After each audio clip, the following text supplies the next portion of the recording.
আজকে আমি ইলিশ মাছ ভাপা বানাবো।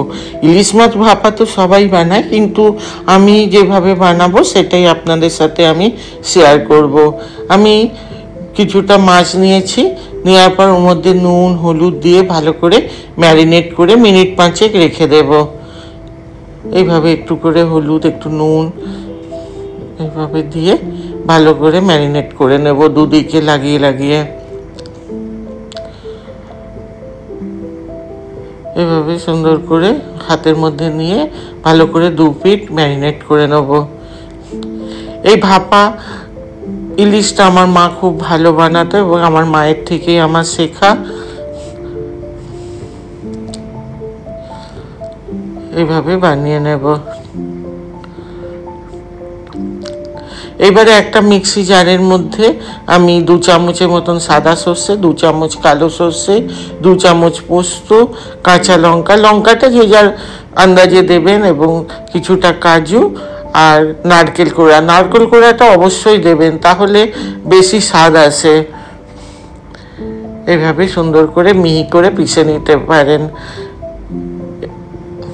এইভাবে মিক্সিটা থেকে একটা বাটির মধ্যে আমি পুরো মশলাটা ঢেলে নেব। নিয়ে একটু কাঁচা সর্ষের তেল দিতে হবে। এটা সর্ষের তেলই বানাতে হবে, আর একটু সর্ষের তেলের পরিমাণটা একটু বেশি দিতে হবে। এবার আন্দাজ মতো নুন, সামান্য হলুদ আর একটু দই দিয়ে খুব ভালো করে ফেটিয়ে নিতে হবে। এইভাবে খুব ভালো করে ফেটিয়ে নেব, যেন সব কিছু একসাথে ভালো করে মিশে যায়।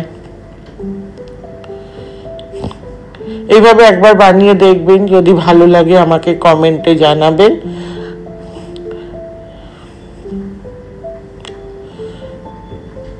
দেখুন, এটার মধ্যে দইটা বা সব মশলা সব একসাথে সুন্দর করে মিলে গেছে।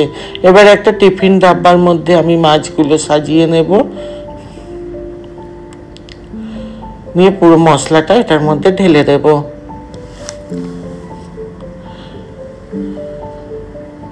এটার মধ্যে একদম জল দেবেন না, এই যে দইয়ের যে একটা জল থাকে তাতেই হয়ে যাবে।